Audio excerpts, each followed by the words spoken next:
रात इतनी तन्हा क्यों होती है, मोहब्बत से सबको शिकायत क्यों होती है। ये जिंदगी भी अजीब खेल खेलती है, जिसे पा नहीं सकते उसी से मोहब्बत क्यों होती है। हेलो दोस्तों, साइंस विजन मस्ती में आप लोग का स्वागत है। जैसा कि पिछले वीडियो में हम लोग लीवर के बारे में पढ़े थे, आज हम लोग अग्नाशय या पैंक्रियाज के बारे में पढ़ेंगे। और ये वीडियो मीठी रोटी वाली क्लास होगी। अग्नाशय को मीठी रोटी या स्वीट ब्रेड के नाम से जाना जाता है, यानी अग्नाशय मीठी रोटी या स्वीट ब्रेड के नाम से जाना जाता है। अग्नाशय को अग्नाशय एक मिश्रित ग्रंथि है, मिक्स ग्लैंड है। ग्रंथि क्या होती है, आपको पिछले वीडियो में बताए थे। हमारे शरीर के ऐसे अंग या भाग जिनसे रासायनिक पदार्थ स्रावित होते हैं, उन्हें ग्रंथि या ग्लैंड कहा जाता है। जिस भाग से, शरीर के जिस भाग या अंग से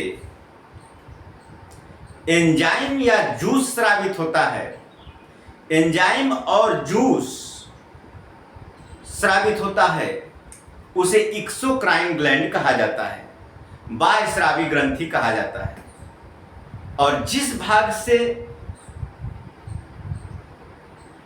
हार्मोन्स का सिक्रीशन होता है, उसे अंतःस्रावी भाग कहा जाता है। तो ये ऐसी ग्रंथि है कि एक्सोक्राइन पार्ट, इंडोक्राइन पार्ट बाह्यस्रावी भाग से और अंतःस्रावी भाग से निर्मित होती है। यानी यह ग्रंथि जो होती है एक्सोक्राइन पार्ट, इसे एक्सो का मतलब होता है बाह्य, क्राइन पार्ट बाहरी भाग से स्रावित करने वाली, क्राइन का मतलब स्रावित करने वाली, इसको कहा गया है बाह्य स्रावी भाग। और दूसरा जो है अंतः स्रावी भाग, अंतःस्रावी भाग, इसको इंडोक्राइन पार्ट कहा जाता है। बाह्यस्रावी भाग जो होता है अग्नाशय का 98% भाग बनाता है, और अंतःस्रावी भाग अग्नाशय का 2% भाग बनाता है। पहले यहाँ अग्नाशय के पैंक्रियाज के लोकेशन के बारे में देखते हैं। अग्नाशय जो होता है हमारे अमाशय के ठीक नीचे स्थित होता है।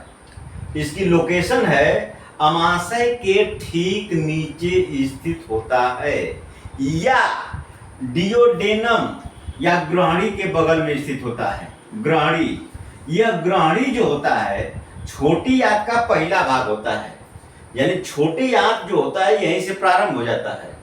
देखिए यहाँ पर ये पैंक्रियाज है और यहीं से बाइल डक्ट निकलती है। यहाँ से बाइल डक्ट, बाइल जूस लेने जाने वाली नलिका, और यहीं पर लीवर स्थित होता है, और लीवर से गाल ब्लैडर जुड़ा रहता है। और बाइल डक्ट जो है यहाँ से निकली रहती है, यानी लीवर से आई रहती है और गाल ब्लैडर से। यानी लीवर अपना बाइल जूस इस डियोडेनम में छोड़ता है, और पैंक्रियाज जो है अपना जूस जो है, पैंक्रियाटिक जूस जो है इस डियोडेनम में छोड़ता है। यानी कहने का मतलब जो भोजन हमारे आइसोफेगस ट्यूब, इसको बोला जाता है आइसोफेगस ट्यूब या ग्रास नली, इसको ग्रास नली या आइसोफेगस ट्यूब बोला जाता है। जब हम भोजन को माउथ में लेते हैं, मुख में लेते हैं, तो ग्रास नली से होते हुए यह भोजन कहाँ आता है, अमाशय में आ जाता है। अमाशय में जब यह आता है, अमाशय से छोटी आंत में आता है। छोटी आंत यहीं से प्रारंभ होती है। डियोडेनम, छोटी आंत का 3 भाग होता है, डियोडेनम, जेजुनम, इलियम। डियोडेनम, जेजुनम, इलियम, फिर बड़ी आंत प्रारंभ होती है। इसको एलिमेंट्री कैनाल में हम लोग डिटेल पढ़ेंगे कि जो है भोज्य पदार्थ का पाचन जो है आखिरकार में किस प्रकार हो रहा है। पहले हम लोग इसके सहायक अंगों के बारे में देखते हैं।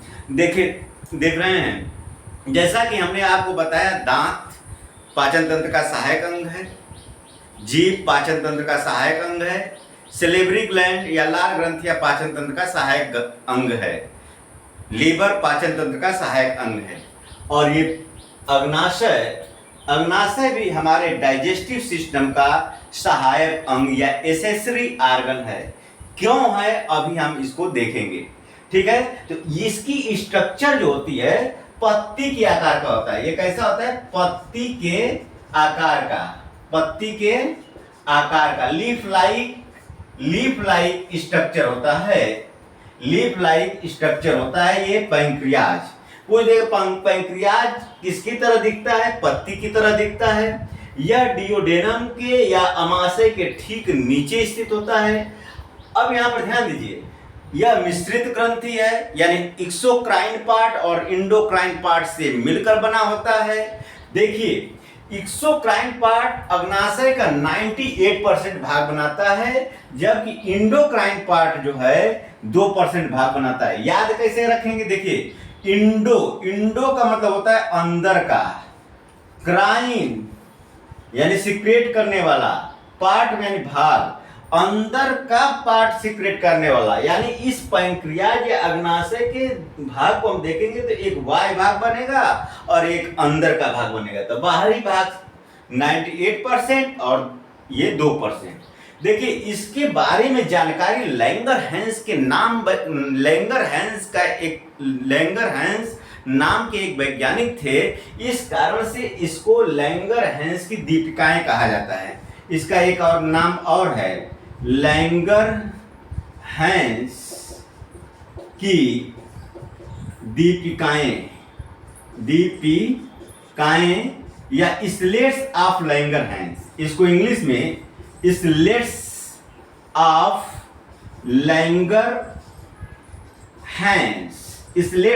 लैंगरहैंस कहा जाता है। देखिए, इसके बारे में तो हम लोगों को इंडोक्राइन सिस्टम, अंतःस्रावी तंत्र में डिटेल पढ़ने को मिलेगा। फिर भी इसमें हम देखेंगे, ये बाह्यस्रावी भाग से पैंक्रियाटिक जूस या अग्नाशयी रस स्रावित होता है। यानी जो ये एक्सोक्राइन पार्ट है, इससे क्या स्रावित होता है, अग्नाशयी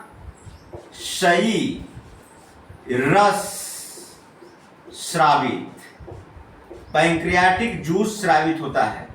और यहां पर ध्यान दीजिए, इस अग्नाशयी रस या पैंक्रियाटिक जूस में रहता क्या है, इस अग्नाशयी रस में मौजूद होता है जल, वाटर मौजूद होता है, यानी जल मौजूद होता है। इसके साथ साथ इस पैंक्रियाटिक जूस में एंजाइम मौजूद होते हैं, लवण मौजूद होते हैं। यानी जल मौजूद होता है, एंजाइम मौजूद होता है, एंजाइम और लवण मौजूद होता है। देखिए, इस साल्ट के कारण से पैंक्रियाटिक जूस जो होता है यह क्षारीय प्रवृत्ति का होता है। अगर पूछे अग्नाशयी रस अम्लीय होता है कि क्षारीय होता है, तो अग्नाशयी रस जो होता है क्षारीय होता है। अग्नाशयी रस कैसा होता है, बेसिक नेचर का होता है, यानी क्षारीय होता है, क्षारीय प्रवृत्ति की होती है अग्नाशयी रस की। यह अग्नाशयी रस में सभी पाचक एंजाइम पाए जाते हैं। जो ये अग्नाशयी रस बाह्यस्रावी भाग से स्रावित होता है, इस अग्नाशयी रस में सभी पाचक एंजाइम पाए जाते हैं, सभी पाचक एंजाइम मौजूद होते हैं। इस कारण से इस अग्नाशयी रस या पैंक्रियाटिक जूस को पूर्ण पाचक रस कह दिया जाता है। पूछेगा कि पूर्ण पाचक रस, कंप्लीट डाइजेस्टिव जूस या पूर्ण पाचक रस किसको कहा जाता है, अग्नाशयी रस को कहा जाता है। अग्नाशयी रस को पूर्ण पाचक रस कहा जाता है। सभी पाचक एंजाइम पाए जाते हैं। अब सभी पाचक एंजाइम का मतलब ये हुआ, कार्बोहाइड्रेट पचाने वाला एंजाइम भी रहेगा, प्रोटीन पचाने वाला एंजाइम रहेगा और वसा पचाने वाला एंजाइम रहेगा। यानी तीनों जो कंपोनेंट हैं भोज्य पदार्थ के मुख्य रूप से, इन तीनों को पचाने वाला एंजाइम इस पैंक्रियाटिक जूस में मौजूद होता है। अब यहाँ पर क्वेश्चन पूछता है, यहाँ पर क्वेश्चन पूछेगा आपसे, अग्नाशयी रस में कौन कौन से एंजाइम होते हैं, या कार्बोहाइड्रेट को पचाने वाला कौन सा एंजाइम होता है, या वसा को पचाने वाला कौन सा एंजाइम होता है, तो उसके बारे में हम लोग देखेंगे। तो आइए देखते हैं कि इस पैंक्रियाटिक जूस में कौन कौन से पाचक एंजाइम होते हैं। तो ये देखिए अग्नाशयी रस, सभी पाचक एंजाइम। तो यहाँ पर इसको थोड़ा मिटा देते हैं, स्क्रीनशॉट लेना चाहे तो ले लीजिए, ठीक है। अब देखिए अग्नाशयी रस में कौन कौन से एंजाइम मौजूद होते हैं उसके बारे में हम लोग ट्रिक के माध्यम से देखेंगे। बहुत ही मजेदार ट्रिक है। आगन में अम्मा ट्री लाई, आगन से आपका हो जाएगा आगन में, यानी इसका मतलब अग्नाशयी रस, अग्नाशयी रस, अम्मा amylase enzyme, amylase enzyme, tree trypsin enzyme, trypsin enzyme, और लाइपेज एंजाइम, लाइपेज एंजाइम हो गया। अब देखिए पूछता है एमाइलेज एंजाइम किसका पाचन करता है। एमाइलेज एंजाइम जो होता है कार्बोहाइड्रेट का पाचन करता है। किसका पाचन करता है? कार्बोहाइड्रेट का पाचन करता है। ट्रिप्सिन एंजाइम किसका पाचन करता है? प्रोटीन का पाचन करता है।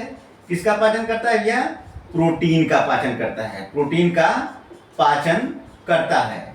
और ये जो है लाइपेज एंजाइम वसा का पाचन करता है, वसा का पाचन करता है, यानी अग्नाशयी रस। अब देखिए जो ये पैंक्रियाज है यह अपना पैंक्रियाटिक जूस बनाता है और छोड़ता कहाँ है? इस डियोडेनम में।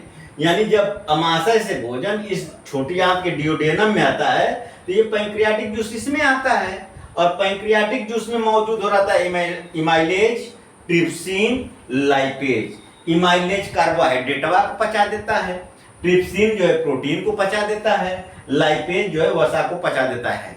ये बहुत ही इंपॉर्टेंट क्वेश्चन रहा है कि अग्नाशयी रस या पैंक्रियाटिक जूस में कौन कौन से एंजाइम पाए जाते हैं।